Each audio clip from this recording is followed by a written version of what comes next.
14, 40, 9. Remember those numbers. 14 years it took for a town to burn. 40 names were etched into a hidden ledger. 9 graves were dug in the dark. This is the story of that burn, those names, and those holes in the earth. This is the truth about Oakhaven, a town built not on hope, but on a lie, a grotesque paradox where a schoolhouse was also a tomb.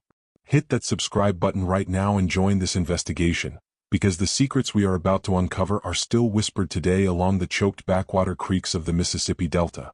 The year was 1841. The place was Natchez, Mississippi, a town of stark, brutal contrasts, where immense cotton fortunes flowered from unimaginable misery. Into this world of oppressive, gilded privilege, stepped Clara and Beatrice Van Court, 2 sisters born 20 minutes apart, twin daughters to Silas Van Court, a man whose wealth was only surpassed by his cold, meticulous cruelty. They were introduced to society as radiant, striking beauties, Clara with a cool, intellectual aloofness, Beatrice with a fiery, almost manic energy that the local socialites found grotesquely inappropriate. From a distance they were the perfect southern flower. Up close they were a ticking clock. Their home, a sprawling, pale-columned plantation named Agape, was not a sanctuary but a gilded cage. Silas Van Court, their father, was the methodical villain of this story, a man who believed in order, hierarchy, and the absolute, divine right of ownership. He was, above all, obsessed with legacy, and his daughters were merely extensions of his immense power. The sisters, however, had a silent ally, a lifeline woven into the fabric of their childhood. Aunt Phoebe, their former governess.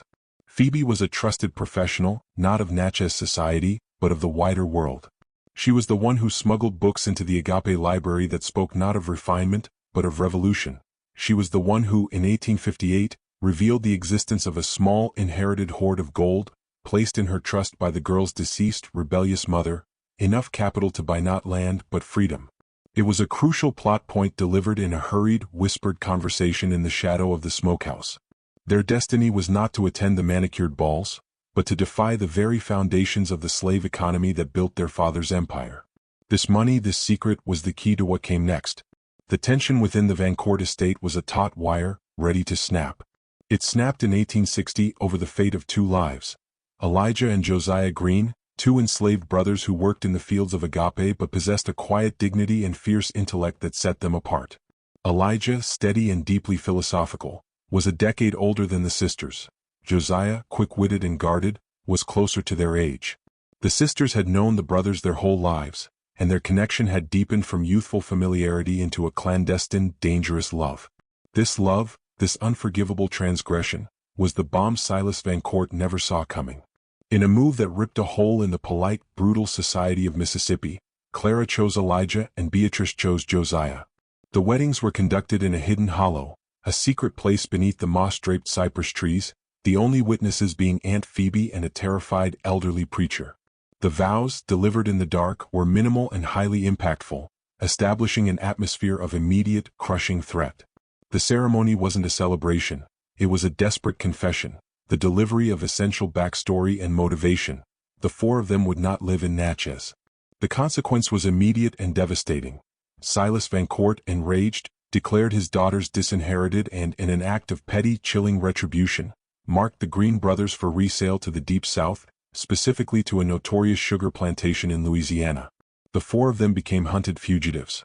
The plan was monstrous, for the brothers to face the darkest hell, and for the sisters to be locked away in a sanitarium, their rebellion dismissed as manic energy and hysteria. The stakes were absolute. Their escape became a desperate, fast-paced action sequence through the choked, unforgiving backwoods.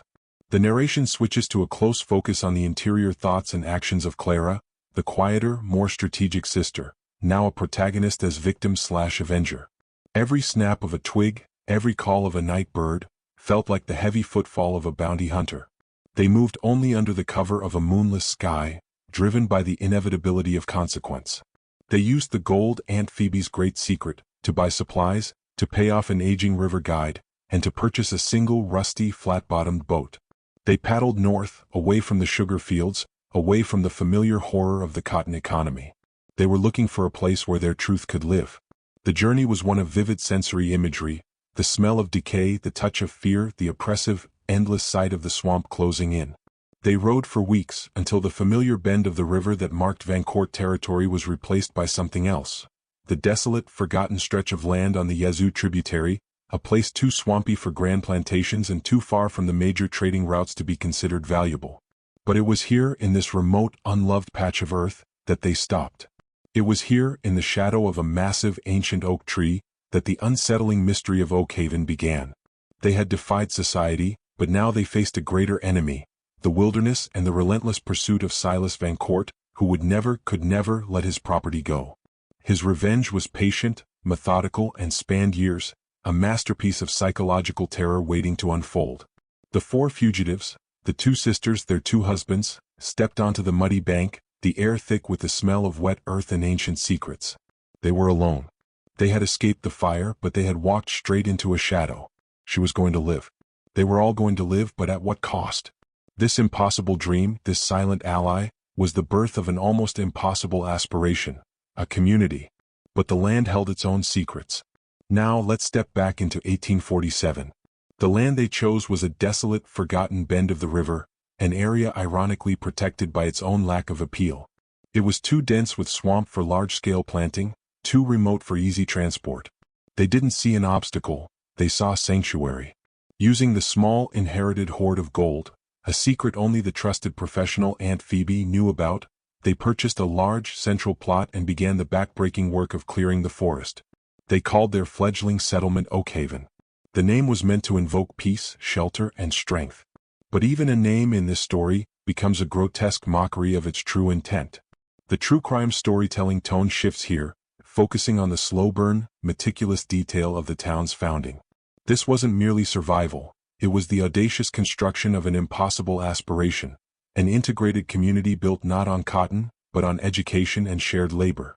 Elijah and Josiah, whose bond was already profound, became the physical architects, their expertise in carpentry and building, skills they had been forced to use for Silas Vancourt, now turned toward freedom. Claire and Beatrice, driven by their fierce intellectual passion, focused on the purpose, the defiant beating heart of Oakhaven, the construction of the town's first free schoolhouse.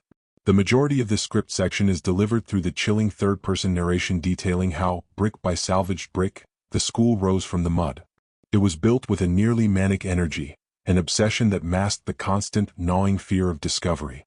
Oakhaven quickly attracted others, poor white settlers disillusioned by the planter elite, and a growing number of formerly enslaved individuals seeking exactly what the Green Vancourt couples were offering, a place where race did not dictate destiny. The community grew in the shadows, their existence a silent ally against the dominant culture. The sisters were teaching children of the formerly enslaved and poor white children side by side, teaching them to read, to calculate, to think critically, the very tools Silas Vancourt knew would dismantle his empire. The sisters understood they weren't just educating children, they were planting the seeds of revolution, a tunnel of whispers spreading across the delta. But the tension was not only external.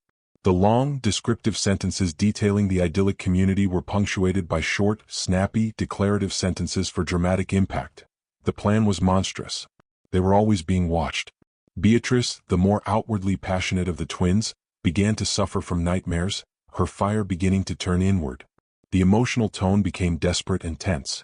While Oakhaven presented a facade of resilience, the founders were haunted by the inevitability of consequence. Every passing traveler, every stray dog, every unfamiliar face that drifted into the clearing was viewed with suspicion. They were constantly questioning, was the danger truly behind them, or had they simply built a beacon to attract their tormentor? The script introduces a new element of suspense, the unanswered question of Silas Vancourt's pursuit. He hadn't been seen, but his absence was more terrifying than his presence. Silas, the methodical villain, was a patient man. The narrative investigation, long after the fact, discovered that he did not immediately send bounty hunters. Instead, he used his vast wealth and social influence to poison the well around the fledgling town. He planted rumors of abolitionist radicalism, of mixed-race depravity, making Oakhaven a pariah settlement that local farmers would refuse to trade with. He was using psychological torture long before he used physical force. He planned to starve their dream before he burned it. The internal conflict deepens, focusing closely on Clara, who is quietly observing everyone, her analytical mind cataloging threats. She begins to display an elevated, descriptive language in her own private writings, speaking of the grotesquely inappropriate optimism of her sister compared to the dark reality of their peril. She, the protagonist as victim/avenger, begins to take secret, calculated steps. In the dead of night, she rows away from Oak Haven, not just to fish or trade, but to meet with an unidentified person at a lonely, prearranged spot miles downriver. She is convinced she is the only one who can truly protect the children from a greater danger. The repetition of the theme, the burden of secrets, echoes through the dark river landscape. The climax of this section is a terrifying flash of intuition. While working late in the finished schoolhouse, arranging the tiny desks, Clara finds a small, intricately carved wooden bird, a piece of craftsmanship only one person she knew was capable of. The bird was not one of her children's toys. It was a clear, unmistakable sign that Silas Van Court had already been to Oak Haven, not as a raider but as a silent, invisible surveyor.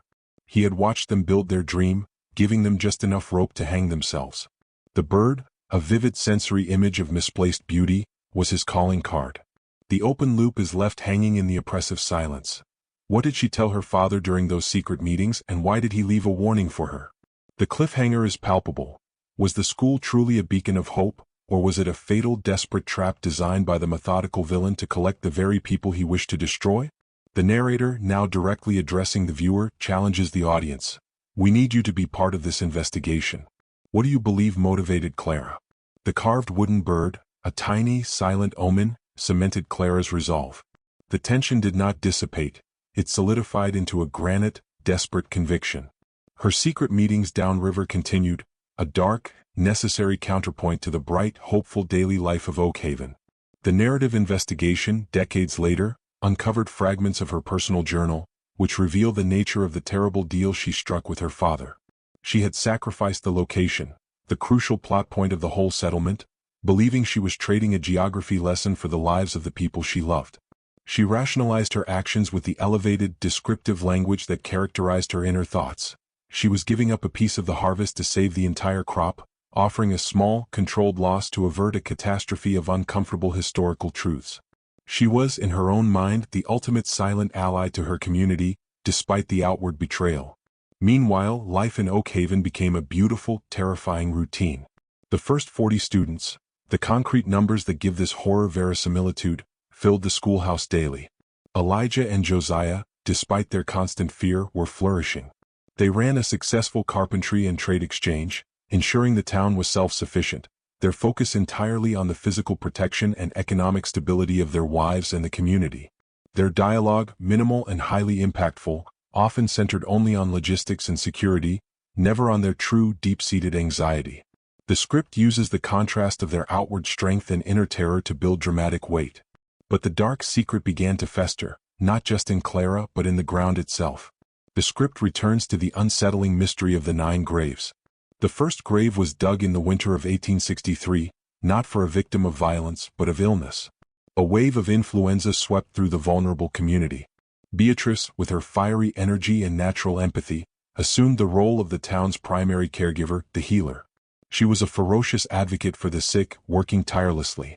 But the medicine was scarce, the conditions were primitive, and the sickness was unrelenting. The vivid sensory imagery describes the pervasive, cloying smell of illness, the sight of the children's fevered, small faces. The death toll rose. 5 children and 4 adults were buried that winter, deep in the earth behind the schoolhouse, the ground soft from the relentless rain. The mystery reveal is embedded within the tragedy. Beatrice, the healer becoming a killer in the most agonizing way, had been forced to use rudimentary and often toxic herbal remedies that sometimes hasten death. The third-person omniscient point of view shifts closely to her interior thoughts. Her crushing guilt, her descent into a quiet desperation, the terror that she, in her attempt to save them, was actually poisoning them. The long, descriptive sentences detailing her frantic, failed efforts are followed by the cold, hard number, 9 graves.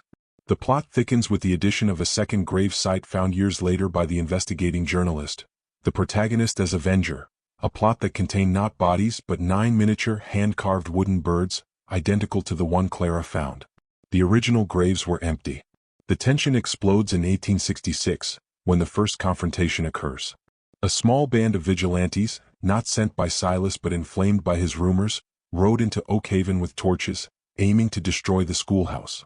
This was a fast-paced action sequence where Elijah and Josiah, aided by the men of the community, fought them off, driving them out without bloodshed, but the atmosphere of threat was sealed. The event served as a brutal confirmation of the sisters' decision to sacrifice their heritage for freedom. But it also proved Silas Vancourt's psychological warfare was working. He was using society's prejudice as his weapon, keeping his own hands clean, proving that privilege turning to bondage was a systemic mechanism he didn't even need to touch directly. The script ends on a final, agonizing cliffhanger. Clara, driven by the immediate threat of the vigilantes, knew her father's ultimate plot was far more dangerous than random thugs. She used her final secret meeting to offer him a date, a single, specific day in September 1878, when he could take the school without a fight, believing the community would be warned and long gone. But she didn't know the extent of her father's plan. She didn't know that Silas Vancourt had secretly bought the land immediately surrounding Oakhaven years ago, trapping them. His monstrous plan was not to destroy the school, but to capture the students inside it, a final horrifying act of ownership. The unanswered question looms. On the day she offered him, the community was not gone. They were all there inside the building celebrating the harvest. Was her protection the very thing that doomed them? What do you think of this escalating conflict? The clock was ticking down to September 1878. The year had begun with a deceptive calm in Oakhaven. The schoolhouse was overflowing, the community was thriving economically, and the founders believed they had, through sheer will and defiance, beaten the system. They were convinced they were witnessing the inevitability of justice/consequence against the old order. But this sense of security was precisely the trap set by the methodical villain, Silas Vancourt. The narrative switches back to the slow-burn, meticulous detail of the preceding months, showing the insidious preparation for the inevitable tragedy. The third-person omniscient point of view reveals Silas Vancourt's operation. He wasn't relying on random vigilantes.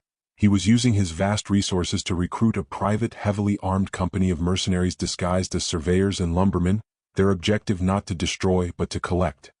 He viewed the students of Oakhaven, the 23 children who would vanish after the fire, not as children but as chattel, their literacy a stolen asset he intended to reclaim and redistribute to his remaining holdings. He saw the school as a storage unit. The vivid sensory imagery of the script describes the methodical, almost industrial nature of his planning. The sight of new ropes being coiled, the smell of fresh-oiled weaponry, all happening just miles from the unsuspecting settlement. Clara, the protagonist as victim/avenger, believed her secret deal had provided an escape window. She had offered her father the date of the annual harvest festival, a seemingly innocuous crucial plot point, a day she assumed the community would be scattered, celebrating, or traveling. But her father's counterplan was grotesquely inappropriate to her calculations. Silas Vancourt knew the community's patterns better than they knew their own fears. He knew the harvest festival was the one day every student, every family, every founding member would be gathered inside the schoolhouse for the central feast and ceremony, a rare moment of complete concentration. The schoolhouse, the symbol of their freedom, would become a perfect, ready-made cage. The tension mounts as the harvest festival day arrives. The atmosphere in Oakhaven is one of pure, innocent joy, a contrast to the dark fate bearing down on them. Beatrice, the former healer, is now leading the children in song, her manic energy channeled into a vibrant, desperate optimism. Josiah and Elijah are sharing a minimal and highly impactful conversation by the main doors, their dialogue focused on the blessings of their lives, their words a tragic counterpoint to the impending doom. It is here that the unsettling mystery of the empty graves returns. The narrative investigation finds evidence that, in the weeks leading up to the festival, Clara, driven by her escalating terror and convinced her father had changed the terms, had quietly begun preparing an escape route. She had found the second grave site, containing the 9 miniature hand-carved wooden birds, a sign that her father knew about the original 9 deaths, and perhaps, a hidden message only she would understand. The investigation suggests that Clara, operating on her own, had spent nights digging up the bodies from the original graves behind the school, moving them to a secret, unmarked plot far deeper in the swamp, replacing the bodies with the wooden markers to buy time, to mislead any initial inquiry. The burden of secrets was becoming physical labor. On the day of the festival, Clara's interior thoughts and actions are a blur of frantic calculation. She sees 2 strangers lingering on the edge of the clearing, their faces cold and calculating, not like local bigots but like professionals. She realizes, with a sickening jolt, that her bargain has failed. She runs toward the building, her final action a desperate attempt to deliver the essential backstory/motivation of the mercenaries' arrival. She bursts into the schoolhouse, interrupting Beatrice's lesson. Her sentence style is short, snapped, and declarative.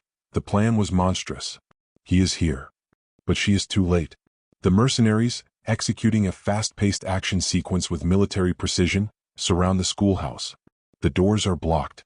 The atmosphere of threat is now absolute. The script uses the vivid sensory imagery of the event, the sight of the children's terrified faces, the loud, jarring sound of wood splintering as the mercenaries begin to break the windows. The horrifying climax of the section is delivered through the third-person narration. The mercenaries, on Silas Van Court's direct orders, do not kill. They subdue. They separate the adults, Clara, Beatrice, Elijah, and Josiah, tying them up outside, forcing them to watch. They then proceed to systematically gather the 23 children, the future of Oakhaven, into the center of the room. The horrifying realization is that privilege is turning to bondage for this new generation, their education leading them directly into their father's trap. The cliffhanger at the section break is a moment of pure, cinematic terror. As the mercenaries prepare to march the captured adults and children out, a torch drops. Was it an accident? Or was it Clara's final desperate act of defiance, her true, terrible revenge against her father's ownership? The fire starts small but quickly spreads, creating the visual metaphor of the glass turned the color of dried blood. The narrator, switching to the direct address. What do you think of this story? Did Clara sacrifice her town to ensure the ultimate fate of her father's precious assets was only ash? Now let us witness the inevitable collapse. The torch fell, and the narrative shifts into a nightmare of fast-paced action and escalating horror. The fire was no accident. The investigative journalist, the protagonist as Avenger, later unearthed compelling evidence, charred fabric and metal fragments near the torch, that pointed to a desperate, last-second ignition device crafted by Clara. If she couldn't save the children, she would deny them to her father. The script's tone becomes consistently serious, dark, and focused on historical tragedy and personal peril. The vivid sensory imagery of the event is overwhelming. The smell of burning pine and singed hair, the sight of the glass turned the color of dried blood as the windows melted, the chaotic, desperate sounds of struggle. Silas Van Court's mercenaries, momentarily stunned by the sudden, savage inferno that consumed the symbol of Oakhaven, were forced to shift their primary objective from retrieval to survival. The contrast was stark. The methodical, professional execution of the capture plan was undone by a single, defiant act of arson. The third-person narration focuses closely on the interior thoughts and actions of the four founders, tied and helpless, watching their dream and their family dissolve into smoke. Their dialogue is minimal and highly impactful, reduced to screams of absolute, raw anguish, their voices soon swallowed by the roar of the fire. The unsettling mystery of the 23 children begins at this moment. The official records, manipulated by Silas Van Court's immense social influence, would later state that the children perished in the blaze. But the investigative journalist, driven by the inevitability of justice/consequence, reveals the terrible truth. The fire did not kill the children. It scattered them. As the building became untenable, the mercenaries, panicked but still disciplined, drove the children out, not in one orderly group, but in a chaotic, desperate scramble into the surrounding swamp. The concrete numbers are chilling. 23 children were last seen vanishing into the thick cover. This section is driven by a series of embedded flashbacks, moving between the chaos of the fire and the aftermath, revealing the fate of the founders. Flashback 1. The Judgment. Silas Van Court arrived at the scene hours later, his face a mask of cold, meticulous fury. His monstrous plan, the clean, profitable retrieval of his assets, was ruined. He confronted his daughters, his elevated, descriptive language of verbal lashing that detailed their failures. He delivered the crucial plot point of his ultimate revenge. He hadn't come for the children to sell them. He had come to keep them, to put them to work on a new, secret plantation he had purchased specifically for the purpose of re-educating them in obedience. Clara's ultimate, devastating realization was that her final act of defiance, the fire, had failed to achieve its true goal. Death for the children was preferable to a life of perpetual bondage, a fate worse than the initial privilege turning to bondage. Silas Van Court, the methodical villain, saw the fire not as a defeat, but as a necessary purification. He ordered Elijah and Josiah to be taken away immediately. Their final destination, unlike the children's, was tragically clear and brutally final. The twins were left alone in the smoldering ruins.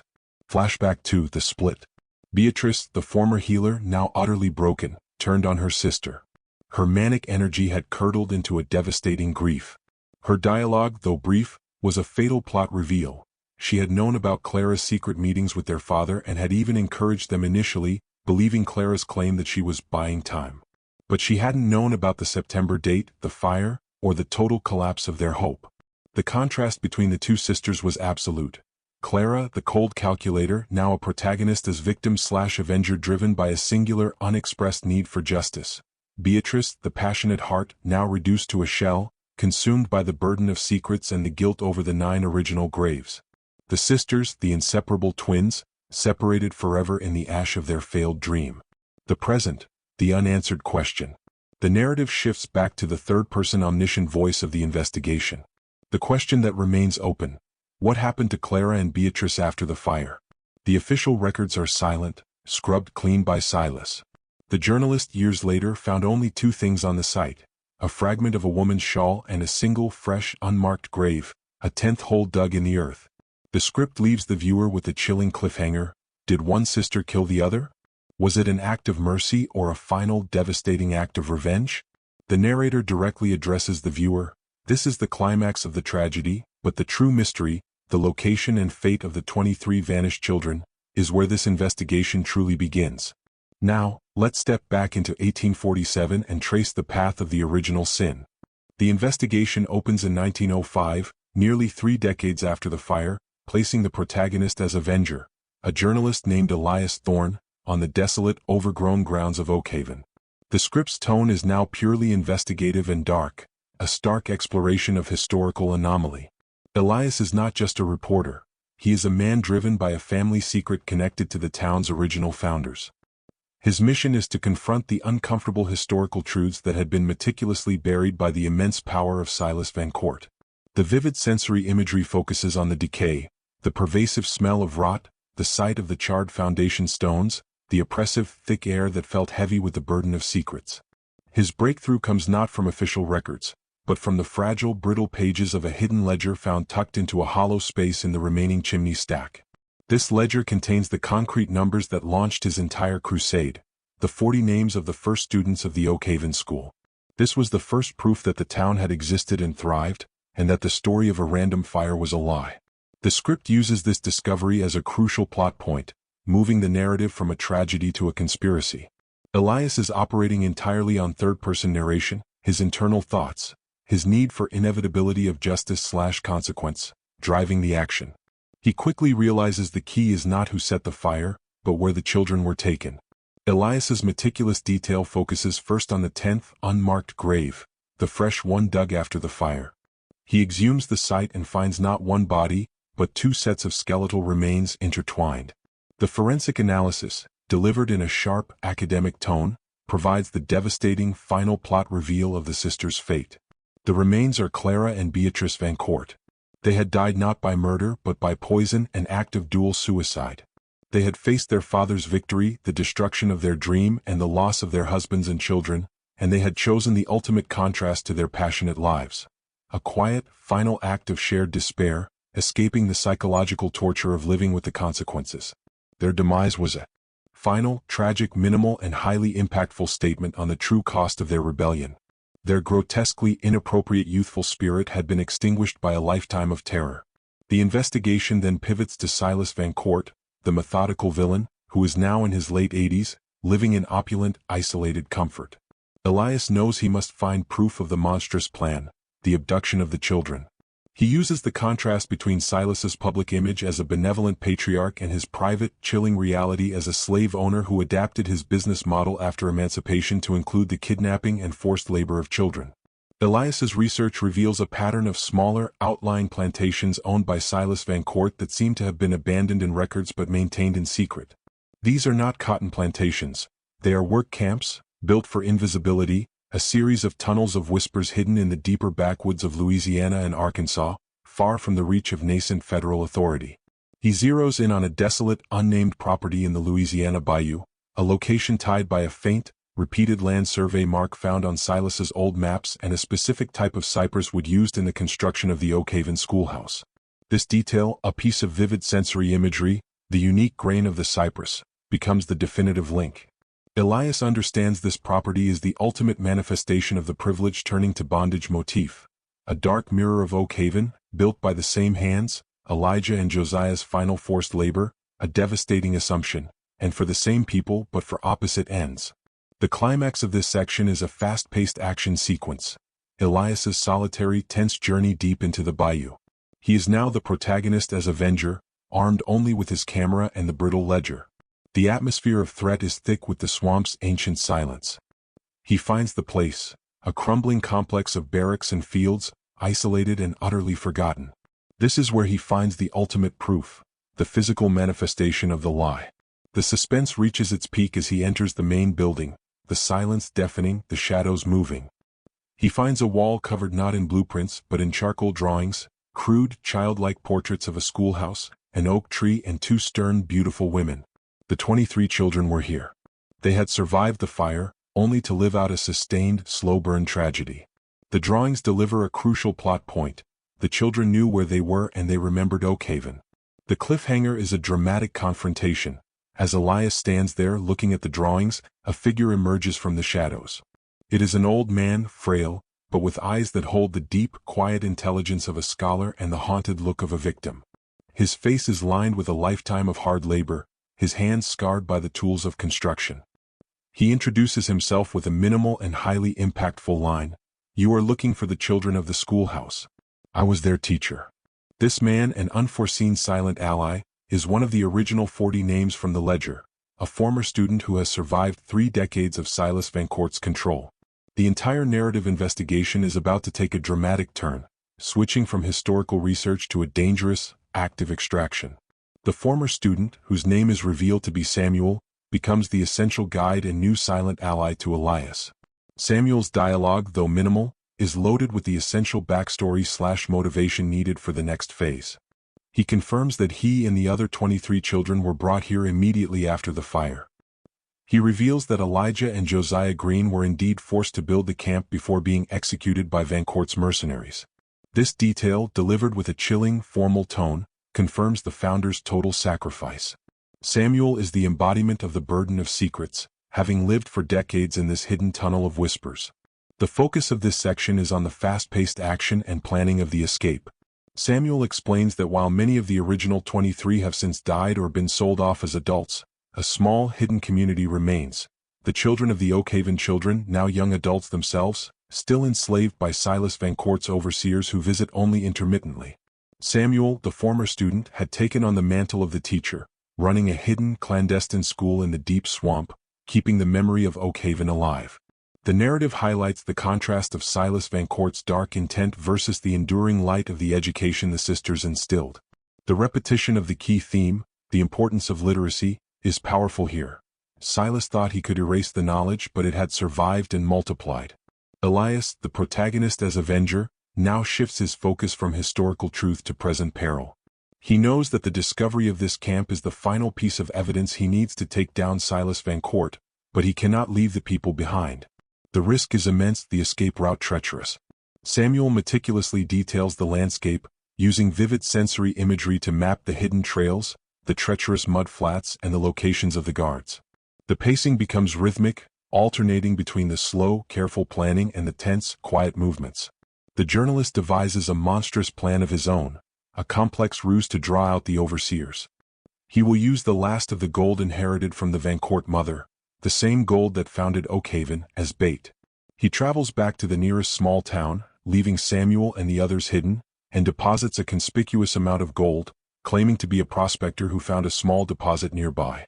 The intent, a crucial plot point, is to create a frenzy, a distraction of greed that will empty the camp of the guards and draw attention away from the escape route. The dialogue here is minimal and highly impactful, centered on the tense, formal exchange between Elias and the suspicious town clerk, with Elias maintaining his prospector persona. While Elias is gone, Samuel, the new silent ally, prepares the escapees. He delivers a powerful internal monologue, rendered in elevated, descriptive language, recalling the lessons of the Vancourt sisters. He is finally acting on the essential backstory/motivation of his entire life, the preservation of the truth and the physical freedom of the lineage of Oak Haven.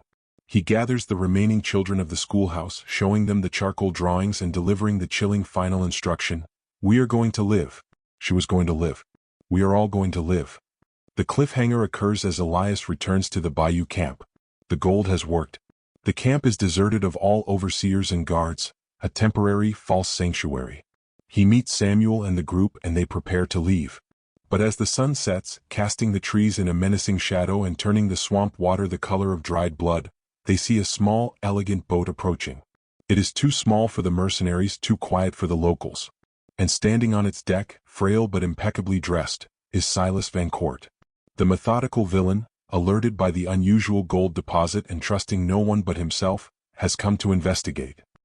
His face is a mask of cold fury, delivering a short, snappy declarative sentence that shatters the silence. The plan was monstrous. You should not have come back. The final confrontation has arrived, not in a courtroom but in the swamp. What do you think of this confrontation? The sight of Silas Van Court on the elegant, dark boat was the ultimate contrast to the setting. Absolute, cold privilege arriving in the heart of the decaying swamp. Elias Thorne, the protagonist as Avenger, stood his ground, the final, desperate gamble of the gold bait having brought the methodical villain to the stage for a dramatic confrontation rather than the low-level overseers. The atmosphere of threat was overwhelming, the air thick with the smell of river mud and old money. This section is driven by the dialogue, which is minimal and highly impactful, a tense exchange between the journalist and the aging patriarch. Silas Van Court, using his elevated, descriptive language, didn't ask who Elias was. He spoke of ownership. You trespass on my consequence, sir. You disturb my legacy. Elias countered with the concrete numbers, the 23 children, the 40 names, a direct delivery of the crucial plot point that Silas's history was not erased, but recorded. Silas, in turn, delivered the chilling, final essential backstory/motivation for his life's work. They were always mine. The twins surrendered them when they offered literacy, a gift grotesquely inappropriate to their station. I merely corrected their mistake. He saw his actions not as crime, but as a necessary preservation of his social order. As the two men spoke, Samuel, the silent ally and former student, initiated the escape plan. He and the remaining descendants, the children of the Oakhaven children, slipped into the swamp, using the carefully mapped, hidden trails. The narrative shifts focus, showing the fast-paced action of the escape interwoven with the slow, dangerous verbal sparring. Samuel's interior thoughts and actions are fueled by the repetition of the key theme. She was going to live. He was not just running. He was enacting the Van Court sisters' enduring lesson. The confrontation climaxes when Elias produces the brittle Oakhaven ledger. This is the moment of the mystery reveal. He doesn't just show Silas the list of students. He shows him the last page, a list of specific sequential transfer dates for the 23 children written in Silas Van Court's own hand, proof of the forced labor camp. Seeing his own handwriting, his own meticulous detail turned against him, the methodical villain momentarily loses his composure. He lunges at Elias. The scuffle is quick, brutal, and ends not with violence from Elias, but with Silas Van Court stumbling backward, landing on the sharp, broken hull of a sunken boat, a piece of vivid sensory imagery that signifies the collapse of his foundation. He is injured but still breathing, trapped. Elias, the protagonist as Avenger, has his proof and has bought the escapee's time. He leaves Silas Van Court pinned and helpless in the swamp, not killing him but ensuring his capture by authorities. The unsettling mystery of the children's whereabouts is now solved, the uncomfortable historical truths finally exposed to the light. The cliffhanger is subtle, focusing on a final detail. As Elias turns to follow Samuel, he sees a flicker of movement by a broken cypress. It is an elderly woman, dressed in rags, her face hidden by a wide-brimmed hat, watching from the shadows. She drops a single, perfectly carved, miniature wooden bird, the same visual metaphor used by both Silas and Clara. Was this Beatrice, the broken twin, having survived and retreated into the swamp, or was it a final chilling sign that the burden of secrets still held a last, tragic twist? The final two sections focus on the resolution and concluding analysis, switching primarily to the historical/academic tone that concludes the full script. Elias Thorne successfully led the remaining descendants of Oakhaven to freedom and delivered the ledger and the captive Silas Van Court to the federal authorities.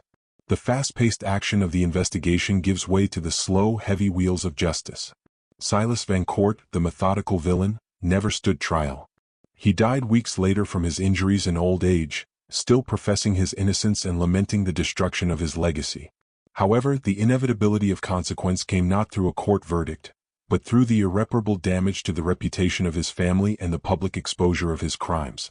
The story finally became public, the shocking fact of the abduction of the 23 children echoing across the nation. The narrative shifts to the third-person omniscient analysis of the story, summarizing the central contrast of Oak Haven. It was a place of immense hope that became a site of profound tragedy, a testament to the fact that even the most revolutionary dream can be twisted by the overwhelming privilege turning to bondage. The core mystery reveal is that the original crime was not a single, explosive event, but a slow, decades-long process of psychological torture and systematic erasure. The script offers a final meditation on the fate of the two sisters, the core of the unsettling mystery. The two bodies found in the unmarked grave were confirmed to be Clara and Beatrice. The woman Elias saw in the swamp remains an unanswered question, a final open loop for the viewer, a spectral figure representing the enduring guilt and the power of myth surrounding the tragedy. The journalist's conclusion, delivered in a powerful, direct statement.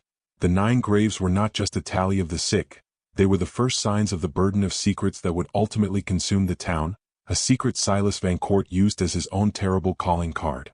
The final concrete numbers are delivered for verisimilitude.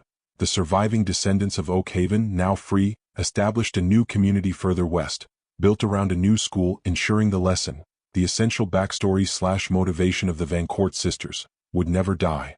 The script uses the final lingering image of the charred schoolhouse, the visual metaphor of the glass turned the color of dried blood, as a permanent marker of the courage and the cost of the fight against uncomfortable historical truths. The narrative closes by directly addressing the viewer, fulfilling the final call to action. What do you think of this story? Did Clara's final, terrible revenge ultimately save her lineage? And did the light of the schoolhouse truly survive the fire? Leave your thoughts and analysis below. This is where the historical record ends, but your investigation, your understanding, has just begun.